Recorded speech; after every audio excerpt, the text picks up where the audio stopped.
दोस्तों आज की इस वीडियो में मैं आपको कुछ एक ज़रूरी खगोलीय अभियानों के बारे में बताने वाला हूं, यानी कि एस्ट्रोनॉमिकल मिशंस के बारे में बताने वाला हूं। ये वो अभियान होने वाले हैं जिनसे कि लगातार घूम घूम के सवाल पूछा जाता है, इसलिए ये लिस्ट बहुत ज़रूरी हो जाती है। सबसे पहले हम समझते हैं कि एक खगोलीय अभियान यानी कि एस्ट्रोनॉमिकल मिशन होता क्या है। तो देखो, खगोलीय अभियान वो अभियान होता है जिसमें हम धरती से अपने कुछ एक विशेष यंत्र भेजते हैं रॉकेट के माध्यम से बाहर की दुनिया को स्टडी करने के लिए। जैसे कि खगोलीय पिंड होते हैं, जैसे मून हो गया, चांद, इसके अलावा सूरज हो गया, कोई अन्य प्लैनेट हो गया जैसे कि मार्स हो गया, जुपिटर हो गया, बृहस्पति जिसको आप कहते हो। इन सब को स्टडी करने के लिए, इनका अध्ययन करने के लिए हम अपने यंत्र, अपने मिशन वहां भेजते हैं और उसे ही खगोलीय अभियान कहा जाता है। इस बात को आपको याद रखना है। अब एक खगोलीय अभियान के अंदर 4 महत्वपूर्ण चीजें होती हैं। सबसे पहले होता है रॉकेट, जो कि यंत्रों को ऊपर लेके जाता है, यानी कि धरती का जो ग्रेविटेशनल पुल है, जो कि गुरुत्वाकर्षण खिंचाव है, उससे बाहर लेके जाता है, उसको आप रॉकेट कहते हो। जब वो यंत्र एक बार आउटर स्पेस में यानी कि अंतरिक्ष में पहुंच जाता है, उसके बाद वो सफ़र करता हुआ अपनी मंजिल की ओर जाता है। मान लीजिए कि वो चांद की ओर चला गया है, तो चांद की ओर जाता है तो वहां पर उसके 3 हिस्से होते हैं। पहला हिस्सा होता है ऑर्बिटर, जो कि चांद के आसपास घूमता है।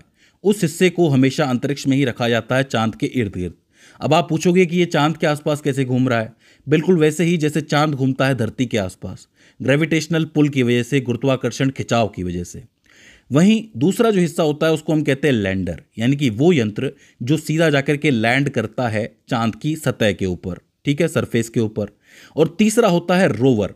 रोवर बोले तो एक छोटी सी कार होती है, ऐसा समझ लो, उसके अंदर टायर लगे हुए होते हैं और वो घूम घूम के जो चीज़ें चाहिए होती हैं वो इकट्ठा करती है। तो रॉकेट जो है वो यंत्रों को ऊपर पहुंचाएगा, ऑर्बिटर उस पिंड के आसपास घूमेगा, लैंडर उसकी सतह पर लैंड करेगा और रोवर जो होगा वो घूम घूम के चीज़ें इकट्ठा करेगा। बोलो इतनी बात समझ में आई कि नहीं आई? इस तरीके से आप 4 हिस्सों में तोड़ सकते हो। अब ये जो लैंडर होता है, इसके अंदर आपको कई तरीके के यंत्र देखने को मिल सकते हैं। कुछ यंत्र जो होते हैं वो भूकंपीय गतिविधियों को नापने की कोशिश करते हैं कि भाई चांद पर कैसा भूकंप आ रहा है।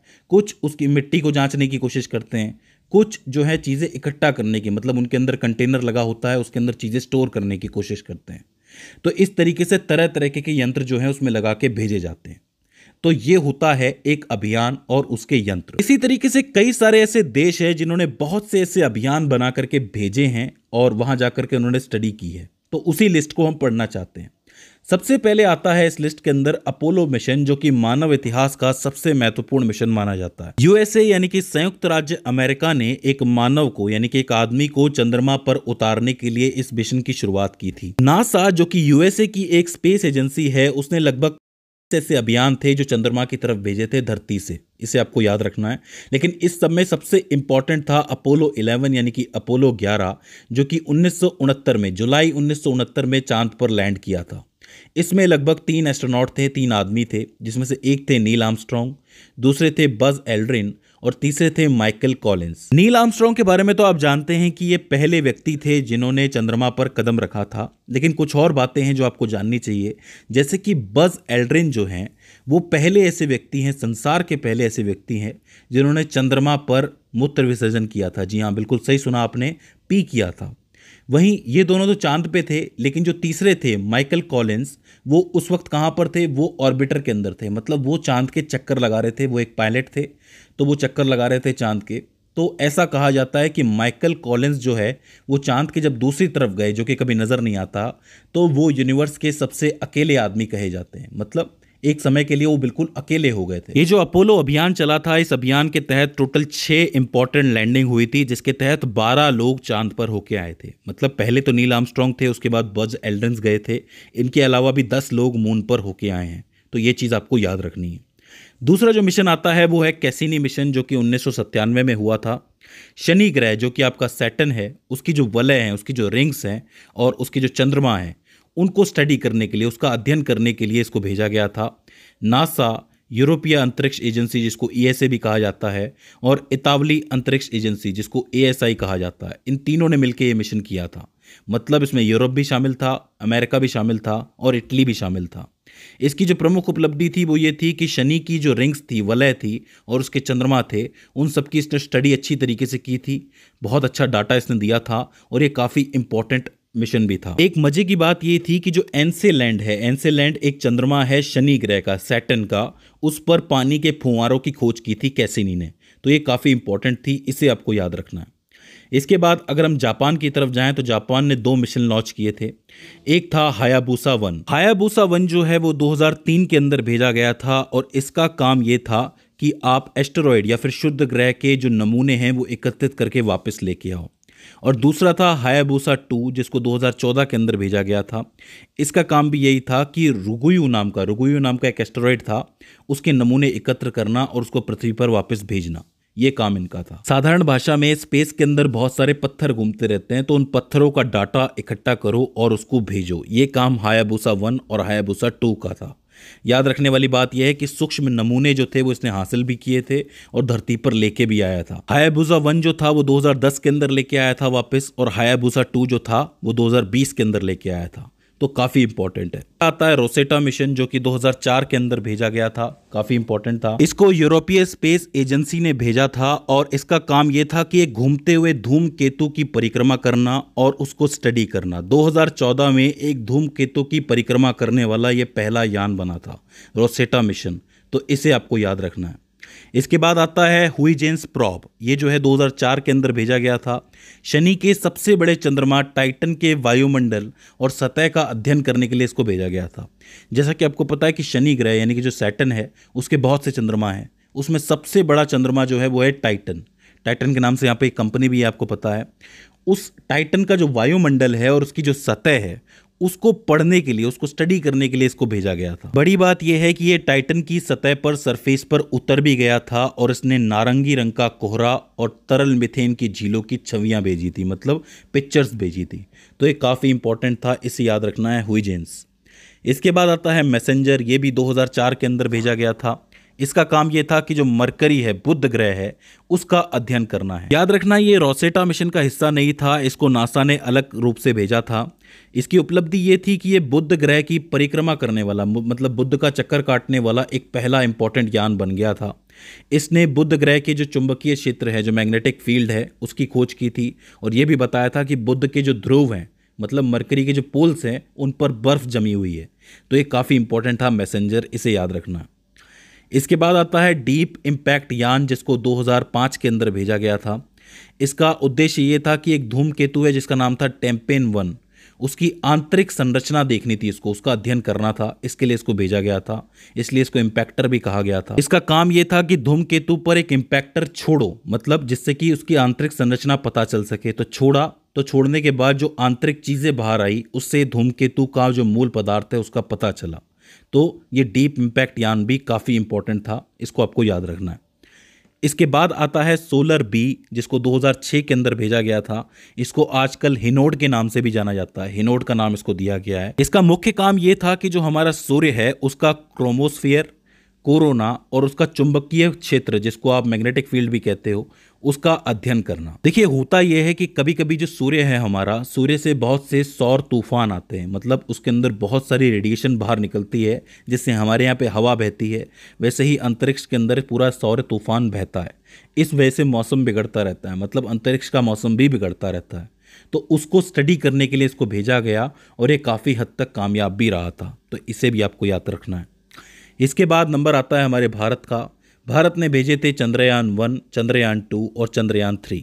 चंद्रयान 1 को 2008 के अंदर भेजा गया था।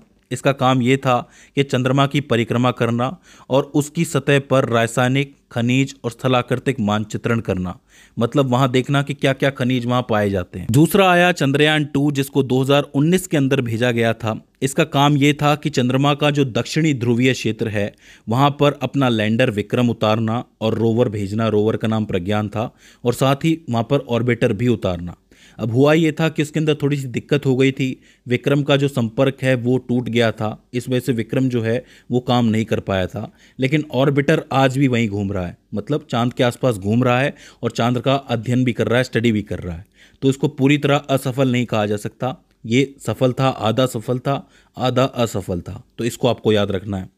तीसरा आता है चंद्रयान 3, जिसके बारे में आपको पता ही होगा। चंद्रयान 2 की थोड़ी सी विफलता के बाद, मतलब विक्रम लैंडर की विफलता के बाद इसको भेजा गया था और इसने सफलता प्राप्त की। ये जाके दक्षिणी ध्रुव के ऊपर उतरा भी। पूरा दक्षिणी ध्रुव पे नहीं गया, दक्षिणी ध्रुव से थोड़ा सा दूर था ये, मतलब कुछ एक डिग्री की दूरी पर था ये, तो इसे आपको याद रखना है। अगर उपलब्धियों की बात करूं तो चंद्रयान 1 ने चंद्रमा की सतह पर पानी के अणुओं की उपस्थिति की पुष्टि की थी कि भाई पानी यहाँ पर मौजूद है। चंद्रयान 2 की बात करोगे तो ऑर्बिटर अभी भी वहां सक्रिय रूप से डाटा भेज रहा है। और अगर चंद्रयान 3 की बात करूं तो 23 अगस्त 2023 को चंद्रमा के दक्षिणी ध्रुव के पास सफलतापूर्वक सॉफ्ट लैंडिंग की भारत ने, जिससे कि भारत चौथा ऐसा देश बन गया जिसने ये काम किया है। इसके बाद आते हैं क्यूरियोसिटी रोवर और परसेवरेंस रोवर के बारे में। ये काफी इंपॉर्टेंट है, नासा ने भेजे थे, मंगल ग्रह पर भेजे थे। अगर क्यूरियोसिटी रोवर की बात करें तो 2011 में इसको भेजा गया था मंगल ग्रह पर प्राचीन पर्यावरण का अध्ययन करने के लिए। ऐसा माना जाता है कि कभी मंगल ग्रह पर भी जीवन रहा होगा, तो उसको खोजने के लिए इसको भेजा गया था। बेसिकली इनका लक्ष्य ये देखना था कि वहां पर सूक्ष्म जीवों के लिए जीवन हो सकता है कि नहीं। ठीक है। दूसरा था परसेवरेंस रोवर, जिसको 2020 के अंदर भेजा गया था। इसका काम भी ये था कि मंगल पर प्राचीन सूक्ष्म जीवों के जीवन के संकेतों की तलाश करना और मंगल के नमूनों को एकत्रित करना, मतलब कुछ एक सैंपल्स को एकत्रित करना, और आगे जाकर के जब कोई मिशन यहाँ आता है तो उसके थ्रू नमूनों को वापस भेजना कि भाई नमूने मिलेंगे तब जाकर के पता चलेगा कि वहाँ पर क्या है। प्रमुख उपलब्धि की बात की जाए तो क्यूरियोसिटी जो है उसने गेल क्रेटर के अंदर, गेल क्रेटर वहाँ पर एक क्रेटर है। देखो अक्सर क्या होता है कि क्रेटर बन जाता है, कोई आकर के बड़ा सा पत्थर आके गिरेगा तो पत्थर की वजह से बड़ा सा गड्ढा हो गया, उस गड्ढे को ही क्रेटर कहा जाता है। तो वहाँ पर एक गेल क्रेटर है। उस गेल क्रेटर के अंदर उसने ये बताया कि यहाँ पर कभी प्राचीन झीलें हुआ करती थी, नदियाँ हुआ करती थी, जिससे कि ये पता चला कि मंगल भी कभी रहने योग्य था। परसेवरेंस की बात करोगे तो मंगल से चट्टान और रेगोलिथ, जो मंगल की जो मिट्टी है उसको रेगोलिथ कहा जाता है, इन दोनों के ही नमूने इसने एकत्रित कर लिए हैं ताकि आगे जाकर के कभी वापस भेजने की बारी आए तो ये इसको भेज सके। इसके अलावा यहाँ पर इंजेनिटी हेलीकॉप्टर, आपने इसका नाम सुना होगा, ये देखा भी होगा, यहाँ पर तैनात किया गया है। ये भी इसी के साथ गया था, जो किसी दूसरे ग्रह पर उड़ने वाला पहला हेलीकॉप्टर बना है या फिर पहला यंत्र बना है जो किसी दूसरे ग्रह से उड़ा हो। ये बहुत बड़ी बात है मानव के लिए, तो इसे आपको याद रखना है। इसके बाद आता है ग्रेल, जिसको GRAIL या फिर gravity recovery and interior laboratory भी कहा जाता है। इसको नासा ने 2011 के अंदर भेजा था। इसका उद्देश्य ये था कि जो चंद्रमा का गुरुत्वाकर्षण क्षेत्र है, ग्रेविटेशनल फील्ड जो है, उसको ठीक तरीके से देखना कि कहाँ कितना है, और चंद्रमा की जो आंतरिक संरचना है, जो इंटरनल स्ट्रक्चर है, उसकी जांच करना कि वहाँ कैसा है मामला, थर्मल इतिहास कैसा है, अंदर किस तरीके का कितना टेम्परेचर है, बाहर कैसा टेम्परेचर है, ये सारी चीज़ें जानना। प्रमुख उपलब्धि की बात करें तो चंद्रमा के आंतरिक भाग का सबसे सटीक गुरुत्वाकर्षण मानचित्र इसी ने बना के दिया है, कि वो ग्रेविटेशनल जो मानचित्र बना है, मैप बना है, वो इसी ने बना के दिया है, जिससे कि चंद्रमा के कोर, मेटल और क्रस्ट की संरचना के बारे में नई जानकारी मिली है कि भाई अंदर से ये बना कैसे है, किन किन चीज़ों से बना है, इसकी ग्रेविटी कहाँ ज़्यादा है, कहाँ कम है, किस हिसाब से है, ये सारी चीज़ें जो हैं वो इसके तहत पड़ी गई हैं। तो इसे आपको याद रखना है। इसके बाद आता है मंगलयान, जिसको मॉम के नाम से भी जाना जाता है, मार्स ऑर्बिटर मिशन। भारत का ये मिशन था, इसरो की तरफ से भेजा गया था। सितंबर 2014 के अंदर ये जो ऑर्बिटर था की कक्षा के अंदर पहुंच गया था। काम ये था इसका कि मंगल ग्रह की परिक्रमा करो, मतलब उसके आसपास घूमो, उसके सतह पर यानी कि सरफेस पर जो जो विशेषताएं हैं, उसकी संरचना है, वायुमंडल है, उसको स्टडी करो कि किस तरीके का है। और ये सक्सेस भी हुआ था काफ़ी, मैं आपको बताऊं, इसने काफ़ी कुछ बता भी करके दिया था। रही बात मंगलयान 2 की, तो ये एक नियोजित मिशन है, आगे जाके कब होता है देखने वाली बात है। 2028-29 का इसका एक आंकड़ा लगाया जा रहा है। इसके बाद देखते हैं क्या होता है। इसके बाद आता है तियानवेन-1, जो कि 2020 के अंदर भेजा गया था। मंगल अभियान था ये जो है चीन ने भेजा था मंगल ग्रह पर एक ऑर्बिटर, लैंडर और रोवर को भेजने के लिए। इनके रोवर का नाम था झुरोंग, याद रखना झुरोंग।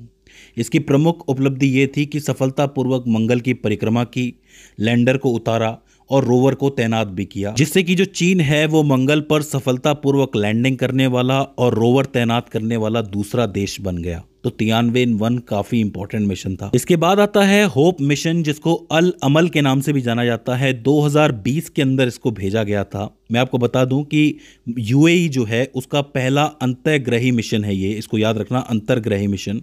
इसका काम ये था कि मंगल ग्रह के वायुमंडल और मौसम का अध्ययन करना, इसके लिए इसको भेजा था। उपलब्धि की बात करें तो मंगल ग्रह की परिक्रमा करने वाला पहला अरब मिशन बन गया ये, जिसने कि मंगल ग्रह के वायुमंडलीय गतिशीलता और हाइड्रोजन व ऑक्सीजन के पलायन को समझने में कोशिश की। तो इसका मतलब अरब का पहला देश कौन सा है, यूएई है, और पहला मिशन कौन सा है, होप है, अल अमल, याद रखना। इसके बाद आता है आर्टेमिस 1। आर्टेमिस 1 जो है वो 2022 के अंदर नासा द्वारा भेजा गया था, बिल्कुल अपोलो मिशन की तरह ये होने वाला है। मैं आपको बता दूं कि आर्टेमिस कोई एक फ़्लाइट नहीं है, इसके अंदर बहुत सारी फ़्लाइट्स भेजी जाएंगी चांद की तरफ। मतलब काम ये करना है कि फिर से एक बार आदमी को चांद पर उतारना है, तो इसीलिए आर्टेमिस 1 को भेजा गया था। ये मानव रहित था, तो आप ये कह सकते हो कि एक तरीके से ये परीक्षण था। इसकी प्रमुख उपलब्धि की बात करें तो ये ओरियन अंतरिक्ष यान ने सफलतापूर्वक चंद्रमा की परिक्रमा की और सुरक्षित रूप से पृथ्वी पर वापस भी लौट आया, जिससे कि भविष्य के लिए नई उम्मीदें पैदा हो गई हैं कि ये मानव को भी लेके जा सकता है। बात करें आज की आखिरी मिशन के बारे में, वो है आदित्य L1। अब इसका नाम आपने सुना होगा, 2023 के अंदर इसको भेजा गया था। इसका जो उद्देश्य था वो ये था कि सूर्य का अध्ययन करना है। भारत ने इसको भेजा था। ये भारत का पहला सौर मिशन है जिसके तहत भारत जो है वो सूर्य को पढ़ने वाला है, और सूर्य और पृथ्वी के बीच में एक पॉइंट है लैग्रांजे 1, वहाँ पर इसको रखा गया है। मतलब वहाँ पर ये ऑर्बिट कर रहा है, लगभग 15 लाख किलोमीटर की दूरी पर है। मैं आपको बता दूं कि अगर इसके बारे में आपको पूरी जानकारी चाहिए तो इस वीडियो को ज़रूर देखना। ये वीडियो आपको मेरे दूसरे चैनल पे जाके मिलेगी, जिससे कि आपको ठीक से जानकारी मिल जाएगी कि आदित्य L1 क्या है और क्या स्टडी करने वाला है। तो दोस्तों, ये हो जाते हैं कुछ एक इम्पॉर्टेंट मिशंस जिनसे कि सवाल बनता है। आई होप आपको समझ में आए होंगे। मुझे उम्मीद है कि इस वीडियो से आपने कुछ ना कुछ नया ज़रूर सीखा होगा। अगर इसके बाद भी इसके अंदर आपको कोई क्वेरी आती है, कोई दिक्कत आती है, तो आप हमें कमेंट सेक्शन में बता सकते हैं। तो दोस्तों, आज की इस वीडियो के अंदर बस इतना ही। See you in the next one.